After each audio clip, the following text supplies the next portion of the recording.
Hello and welcome along to the Property Academy podcast by Opus Partners. I'm your host, Stephen Knight. And I'm Andrew Nicol. And today on the show, we're talking about when will New Zealand's pension system collapse. Now, New Zealand's superannuation system is actually one of the most efficient in the world. What do you mean by that? So it takes up about 16% of all tax revenue, which is quite low by international standards. But it is also not very sustainable. And we're going to take you through some numbers that are probably going to shock you and make you a little bit scared about the future for New Zealand's superannuation scheme. So if we think about right now, there are roughly 4 workers per pensioner, right? So that's working age population. So you got Martha, and then you got 4 young'uns helping support Martha. Is that what you're saying? Well, I'm not sure if I'd consider you a young'un, but yes, Martha, she's just turned 65, lovely baby boomer, and there are 4 people supporting her. Now, the scary thing is that within the next about 15 years, by 2040, that is going to go down, or is projected to go down to 2.76 people per pensioner. So if you imagine the 4 people supporting Martha now you take one of them away and you chop off a quarter of the other one, you've got 2 3/4 people supporting each pensioner. Now, the interesting thing, when you say people supporting, you're talking about working age, right? Yeah, the working age population. And what's the working age again? It's 15 to 64. Okay, so the interesting part about that is probably not a lot of 15-year-olds contributing much to Martha, right? Because some of them are going to be at school, some of them are going to be at university. So the first part of that group, and probably even some others, they're not necessarily going to be working, even though they're working age. Or you might think about people who choose not to work. If you're a stay-at-home parent, then you're doing a very important job, but you're not going to be paying income tax through that job because you don't get paid for it.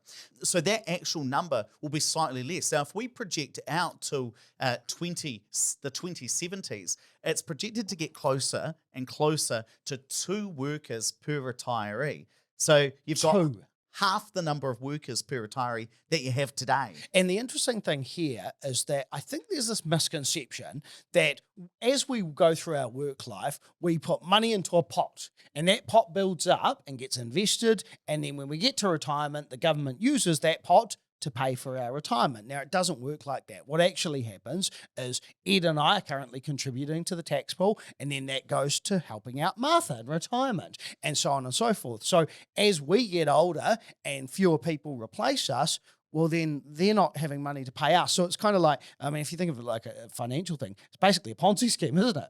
Oh, I mean, I wouldn't go that far. Andrew Nicol says superannuation is positive. You know what I mean, though? Rather than actually... I'm not sure if I do know rather what you mean. than earning a return on your investment and living off that, because I've put money aside, I'm reliant on new people entering the superannuation scheme. Yeah, okay. You know what I mean. So we've got primarily what's called a pay-as-you-go scheme. Now we do have some of that putting money away for in a pot for the future. It's called the New Zealand Super Fund, but it's primarily a pay-as-you-go scheme, right? So the workers of today pay for the pensioners of today, and the workers of tomorrow pay for the pensioners of tomorrow. Now the big issue is that the pensioners of tomorrow is a much, much larger group because we've got a lot of baby boomers coming in, and the workers of tomorrow is proportionately much, much smaller because we're going from 4 workers per retiree down to 2 workers per retiree. And so that's where we start to say, is this really sustainable? Because that money's got to come from somewhere. Yeah, and I know what you're going to be thinking. You're going to be thinking, well, this probably just affects all the old people. Now, I did some numbers in advance of this to scare you a little bit. Okay, so, go on. Right now, right now you're 32? Yes. 32. Yes. And you're supporting 25% of pensioners. Okay? Of one pensioner. Of 20. You're supporting a quarter of Martha. Okay, yes. All right. Now, I like Martha. By 2040, you're going to be 48, and you're going to be supporting just over a third of Martha, okay? Oh, yeah, she better be baking me some nice cookies. Yeah, now when she pops her clogs and you get to the age of superannuation, the age of eligibility, there's going to be one person supporting 40% of your lifestyle. Oh. So you're part of the problem. You're one of the oldies now. Do you know what? That's actually the scary thing. That it's like, you think about superannuation, if you're like 40, you're like, oh, it's those 65-year-olds, all of those pensioners. Why are you looking at me? No, because you're 40 years old. But the interesting thing is when you actually start to project out that in 25 years we're going to have a bit of a problem when it comes to superannuation, if you're 40 now, you're the problem. And I don't mean that in a disparaging way. I'm just saying, like, It's going to be your problem in the future, right? yeah, because we're going to be one of the ones that are receiving that pension. And there are two large demographic shifts that are kind of contributing to this. First of all, old people are living longer, right? Damn it. And it's because our healthcare system is a lot better, but the number of years that a person will spend in retirement is going up and up and up because we've kept the age of eligibility for when you start getting your pension the same, 65 years old, but we're living longer. And so every retiree, every pensioner is getting more expensive because you're drawing that pension for a longer period. The second big issue that we're having is that there are fewer workers coming in because people are having fewer births. Now, what's really interesting is that fertility, or the number of births per woman, peaked in 1958. That was 66 years ago at just over 4 births per woman. And then over the 60s and 70s, that crashed down to just over 2 births per woman in New Zealand. Now, the interesting thing is all of those births that were happening back in 1958, all of those people, they hit retirement last year, back in 2023. Wow. And so we're already seeing that big shift of baby boomers heading into retirement, but we're not having the same number of people available to replace all of them, especially now that the births per woman in New Zealand is about 1.8, so under 2, under the replacement rate. And that's the reason why we're saying, okay, we've got all of these pensions, but we don't have the same number of workers to support them. How do we account for immigration? Well, immigration could well be our saviour, because the great thing about immigration is you get people in and they'll be working age, they might be 30 years old, and we haven't had to pay to educate them. So they come in and they start paying tax straight away. So that could potentially be our saviour. Of course, if we have a lot more people coming in to contribute to the tax system, we've also got to build the houses for them as well. And so that'll contribute to housing demand.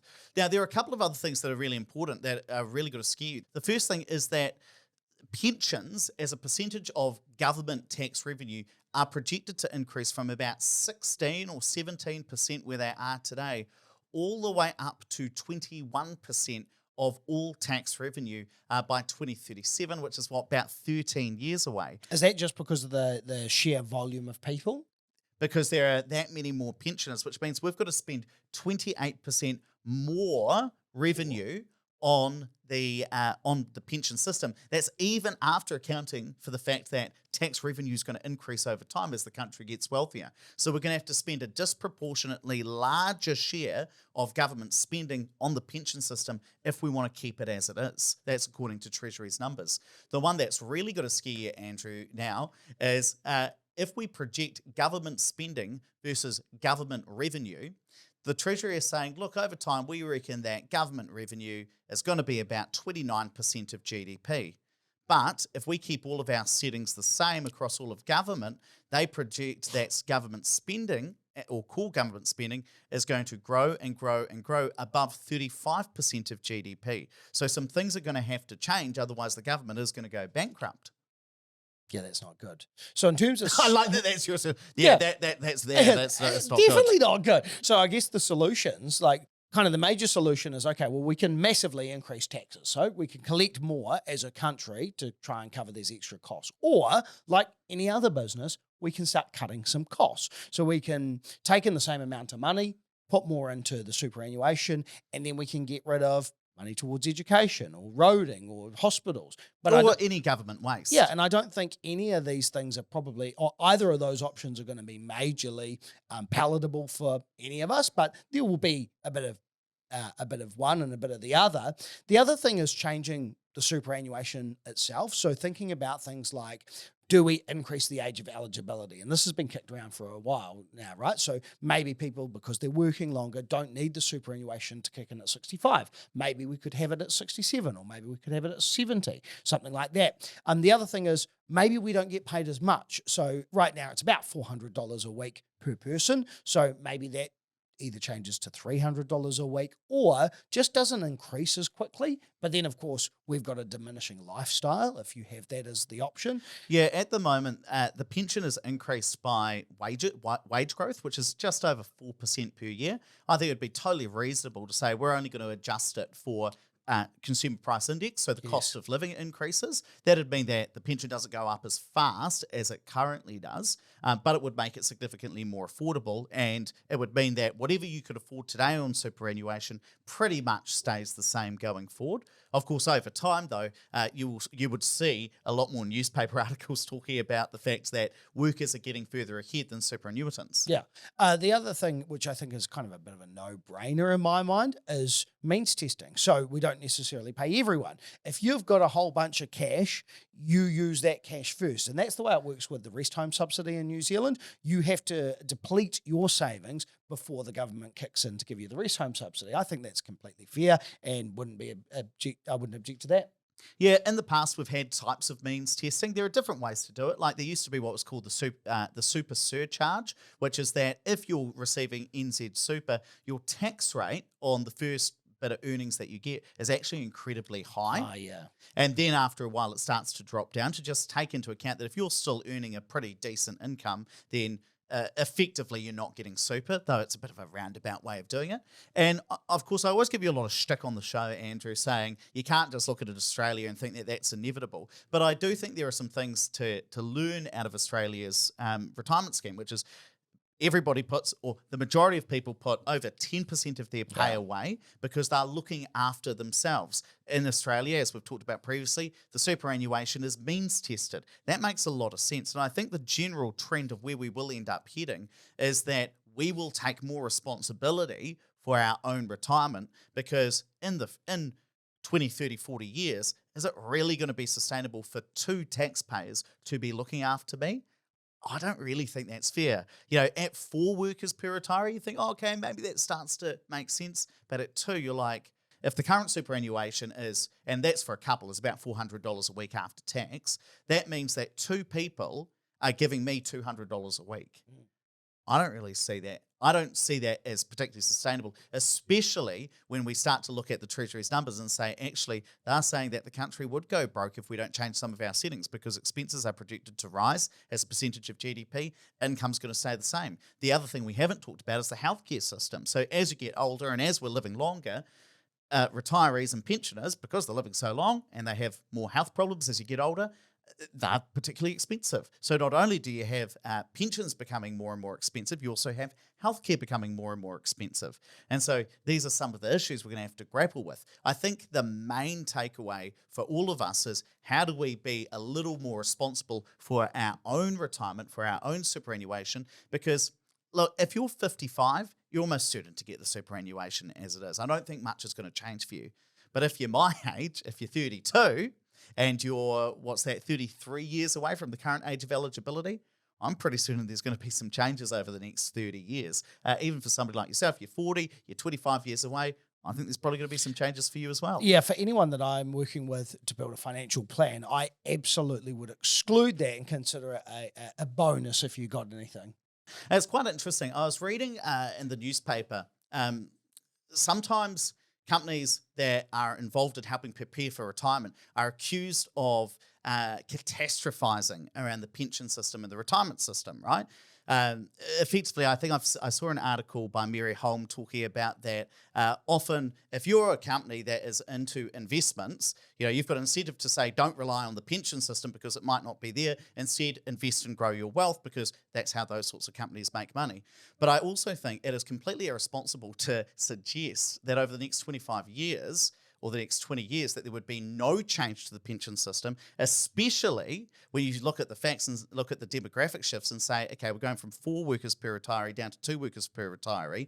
If we look at projected government spending versus projected government revenue, the country would go broke if we don't change any of the tax settings or the spending settings. So I think, yes, there is an element of bias of any investment company who helps people prepare for retirement starts saying, hey, the pension system isn't sustainable. But it's not just us. The pension system, once you look at the facts, is not sustainable. Right, let's wrap it up there, but please don't forget to rate, review, and subscribe to the podcast. Really does help us get the message out to more people. If you're listening on Spotify or Apple Podcasts, you want to see some of these graphs, Google Opus Partners YouTube. It'll be the first thing that comes up. If you're watching on YouTube, make sure you hit that subscribe button. We release new videos on here every Monday and Wednesday.